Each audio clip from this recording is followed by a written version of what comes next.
Myself and my colleagues were co-conveners of the National Citizens Convention, which will be held next week from the 4th to the 6th of November.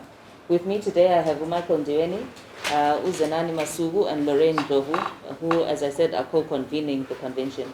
The convention is happening at a national level, and we are representing Bulawayo and the Matabeleland region, so convening and hosting the convention here. Citizens Manifesto is the primary convener of the National Citizens Convention, and this is the third convention that will be held this year. It will happen both online and on-site in different venues across the country in line with COVID-19 regulations.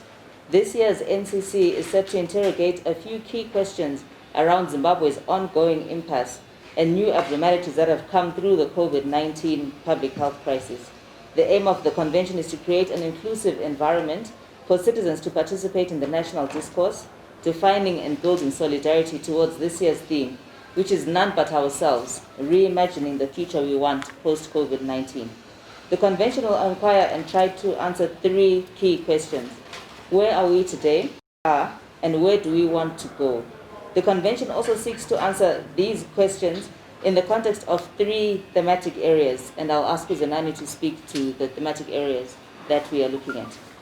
Okay, so the first thematic area is forging a new social contract based on trust, agency, and solidarity, which begins with us.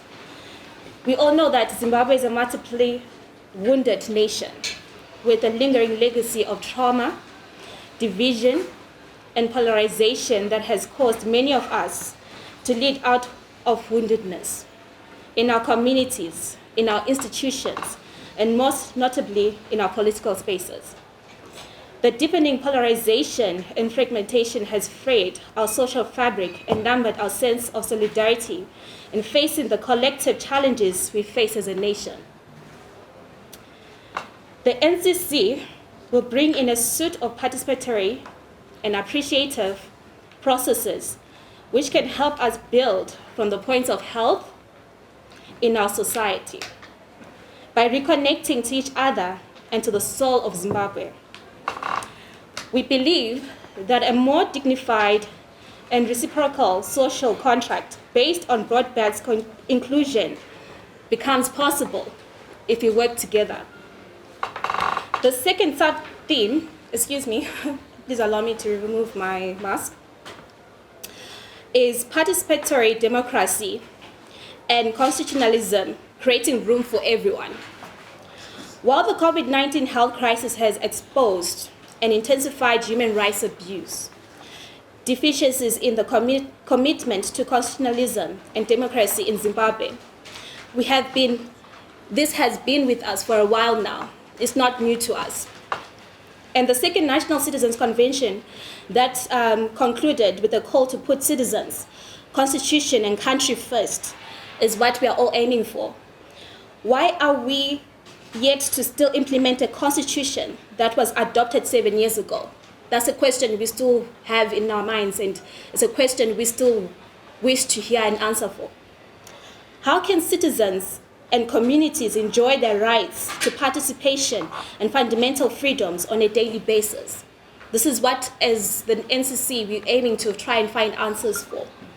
The importance of democracy as a bottom-up community-anchored process cannot be overemphasized in Zimbabwe. To build democracy from our communities upwards, we need an honest and frank interrogation of how representative democracy and equity are being experienced in Zimbabwe.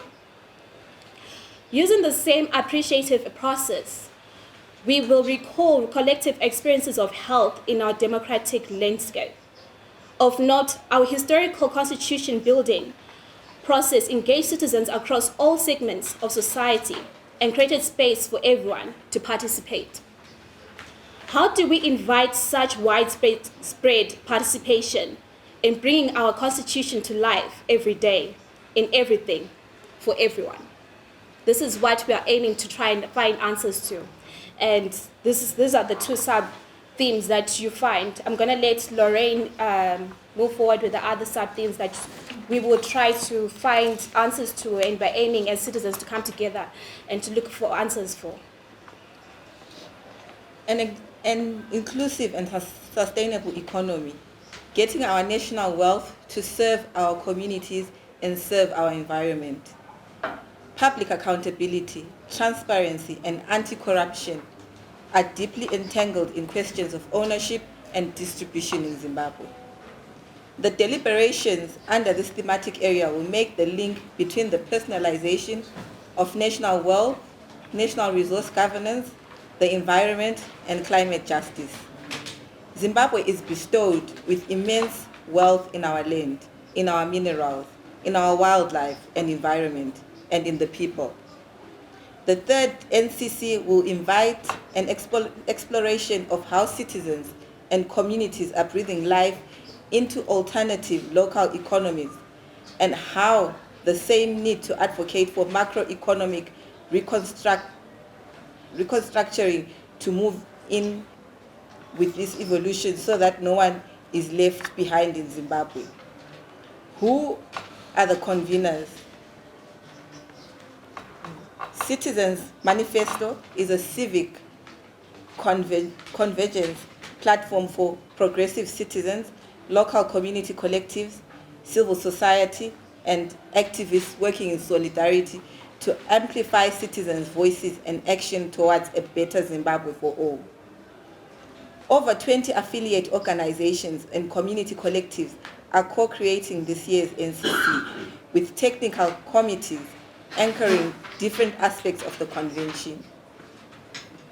This platform is living out what becomes possible when diverse communities come together and clear a vision and clear values for regeneration in Zimbabwe. Citizens Manifesto hosted the inaugural National Citizens Convention on 20 July 2018, 10 days ahead of the first harmonized election in the post-Mugabe era. It was graced by the elders group led by the late former UN Secretary General and former Minister of Economic Development in Ghana, Kofi Annan, and was attended by over 2,000 citizens. The second National Citizens Convention was held in September 2019 and convened by 25 civil society organizations.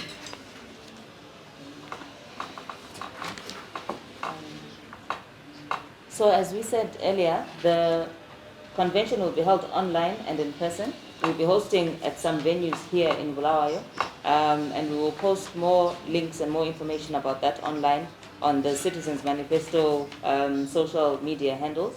And online it will also be, you can also follow it on Facebook, live streaming, also on the Citizens Manifesto's page.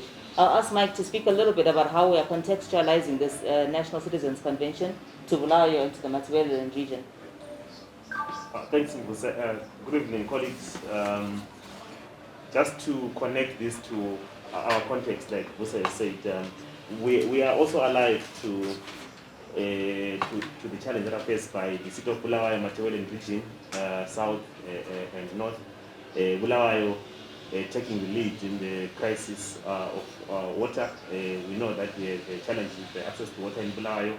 Townships are, I think they are taking about 2-3 weeks, 1 month, some townships say 5 months without water. And we are saying together, since we are in it, all of us here, what can we do as citizens of Zimbabwe, citizens of Bulawayo, citizens of the region, to see if we can put us together and find a solution to the water crisis. We're also alive to the challenges of hunger, poverty in the region. We know that we are the driest region. If we to compare with other regions, we know that Matabeleland South has been experiencing perennial droughts, also with water shortages. And we are saying, what can we do together as citizens since we are in this together? We are saying the region is faced with challenges in the informal sector, where we see harassment of our brothers and sisters, vendors being beaten, their goods being confiscated by law enforcement agents. We have cases that we have seen, one of the vendors here a few weeks ago almost being trampled on by the mounted police. We have seen a number of challenges, people committing suicide because of hunger, mental issues. We have our colleagues here from outfits who are actually dealing with issues of mental health that most of us tend to forget about. So we are saying as citizens, what can we do to try and mitigate or respond to these challenges? With our members also in the informal sector failing or failing to access the cushioning fund only last week when they received the 600 RTGs that they got, that was transferred to their mobile accounts, and we are saying that money is not enough to really make a meaningful impact to their livelihood. We are seeing a number of activists being harassed, some being locked up, and we are saying as citizens of Zimbabwe, what can we do to try and heal the country that is going through so much pain? And collectively we are saying we need to put our heads together as citizens of this country and try to find ways that we take this country forward. So in this state, the National Citizens Convention, we are saying all of us, what's the theme, just to read the theme again so that people stick with people's heads. So the theme calls all of us to be together to find ways how we can deal with this. If we are saying we mean ourselves as social movements, ourselves as journalists, ourselves as government, ourselves as vendors, ourselves as women in the rural areas, ourselves as farmers, as youth, as people with disabilities, as churches. What can we do to heal our country? What can we do to take this country forward and make sure that citizens live in harmony and peace and they have fulfilled livelihoods?